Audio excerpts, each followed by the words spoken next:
He could jump out the gym. He could score from anywhere on the court. He had swagger, flair, confidence, and a game that screamed superstar.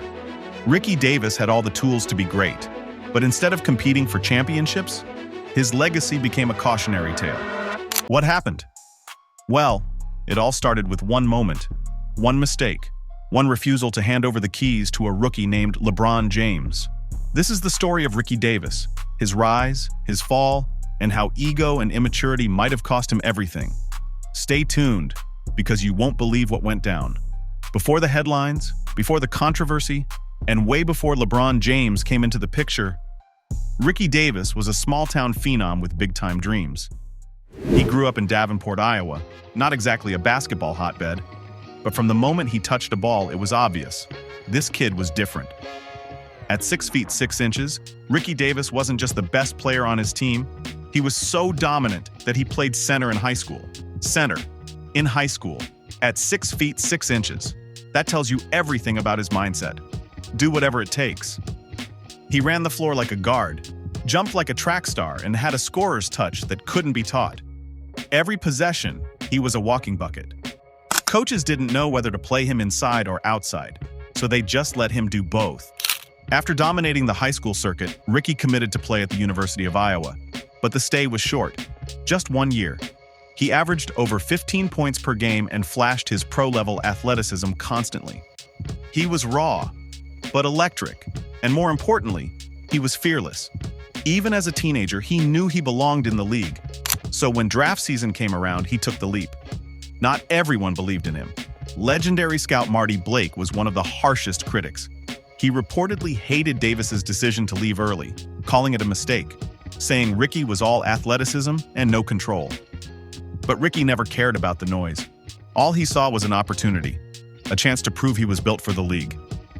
With the 21st pick in the 1998 NBA Draft, the Charlotte Hornets select Ricky Davis from the University of Iowa. In 1998, the dream became real. Ricky Davis was drafted 21st overall by the Charlotte Hornets, entering the league at just 19 years old. And he didn't just walk into any team, he walked into a locker room full of veterans. One of them was Bobby Phills, a disciplined, respected vet known for his defense and leadership. He took Ricky under his wing. He showed him how to be a pro, how to move, how to carry yourself. For a moment, it looked like Ricky Davis was set to grow into something special. And in flashes, we saw it. That explosiveness, that flair, that I'm gonna dunk on you and smile while doing it energy. He didn't play scared. He played like he belonged, like he'd been there before. But sometimes talent isn't enough. Sometimes life hits harder than defenders ever could. In 2000, tragedy struck. Bobby Phills was killed in a car accident, a devastating loss that rocked the entire Hornets organization. For Ricky, it wasn't just losing a teammate. It was losing a mentor, a brother, a guide. Some say Ricky never fully recovered from that the stability, the maturity Bobby offered was gone, and what came next was chaos. From high school dominance in Iowa, to one and done at Iowa, to flashes of brilliance in the NBA, Ricky Davis was ascending, but he was about to learn that talent can only take you so far, especially when ego enters the equation. Coming up next, flashy dunks, Atlantic City, and the moment Ricky Davis started to believe the league revolved around him. After Charlotte, Ricky was traded to the Miami Heat. This is where the flair really started to show. He was flying down the court, pulling off flashy dunks, and quickly earning a reputation as a natural scorer. But Miami wasn't the fit. The Heat were rebuilding and Ricky was still young, still raw. And then there's the story, the one Pat Riley never forgot. Ricky once convinced Pat Riley to take the team on a bonding trip to Atlantic City. And Riley reluctantly agreed and paid for the whole thing. That moment, it defined Ricky and Riley's mind. Flash over focus. Shortly after, he was traded to Cleveland. And that's where everything changed. Cleveland was different. For the first time, Ricky Davis was the guy. He averaged over 20 points per game. He had the ball in his hands. He was the #1 option, and he loved it.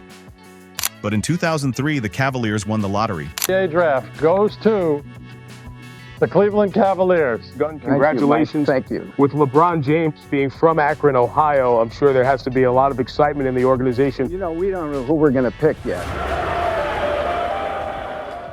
And with that came a kid from Akron named LeBron James. Here's where the ego came in. When asked about LeBron joining the team, Ricky actually said, and I quote, "I thought they drafted LeBron to help me score more." Let that sink in. He thought LeBron was there to be his sidekick. That wasn't a joke. That was real. And it showed on the court. Davis wasn't ready to take a back seat. He wasn't ready to let a rookie lead. And instead of building something special, the chemistry just crumbled. So what did Cleveland do? They shipped him out. Mid-season 2004, just like that, Ricky Davis was gone, and LeBron's era officially began. By the time Ricky Davis was traded away from Cleveland in 2004, his reputation was starting to catch up with him. Immensely talented, but selfish, flashy, but uncoachable, and above all, unwilling to take a back seat. While LeBron began his rise to global superstardom, Ricky Davis was shipped off to the Boston Celtics, and for the first time in years, he wasn't the man anymore. In Boston, Davis joined a roster led by Paul Pierce, a proven scorer, a no-nonsense leader, and someone who commanded the spotlight. For Ricky, that meant adjusting, playing second option, sometimes third. And guess what? He did it. Efficiently, quietly, maturely. In 2005, he averaged nearly 20 points per game, but without hijacking the offense. He became a legitimate two-way contributor. He passed more, played smarter, took better shots. This was a different Ricky Davis. More efficient, more patient, more controlled. Maybe for the first time, he was evolving.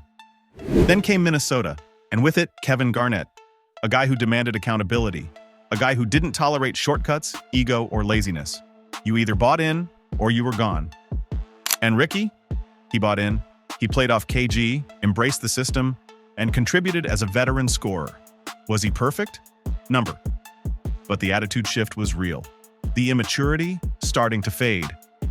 You could see it on the court. He played within himself. He looked for the extra pass, and when it was his time to score, he didn't force it. He earned it. Ironically, Davis would return to the Miami Heat in 2008, the very team that traded him away earlier in his career. But this wasn't the same kid who took Pat Riley's money for a trip to Atlantic City. This was a grown man, a veteran, a role player. He played alongside Shaquille O'Neal, Dwyane Wade, true champions. And even though his minutes were fewer and his role smaller, Davis didn't complain. He did his job. And for the first time, he was part of a winning culture. The thing he always wanted, but never fully understood how to earn. Off the court, Davis also matured. He spoke more about leadership, about learning from mistakes, and about how the game had humbled him. Back then, I thought I knew everything. I didn't. I had to go through it to grow.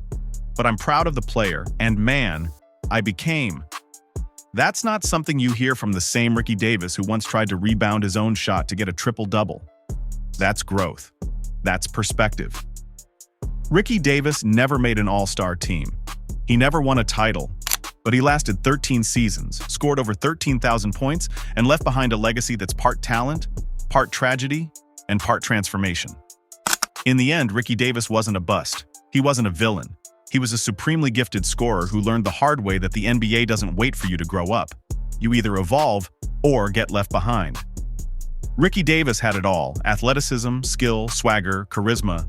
But in the end, it wasn't talent that held him back. It was timing, ego, and one critical moment of misunderstanding. He eventually found peace in his role. But the what if never really went away. What if he embraced LeBron? What if he stayed focused? What if he chose team over self? This was the story of Ricky Davis, a highlight machine, a misunderstood talent, and one of the most fascinating what-ifs of the 2000s. Let us know your thoughts in the comments. And by the hoop, don't forget to like, subscribe, and turn on notifications for more deep dives into the legends, the underdogs, and the forgotten stories of the NBA.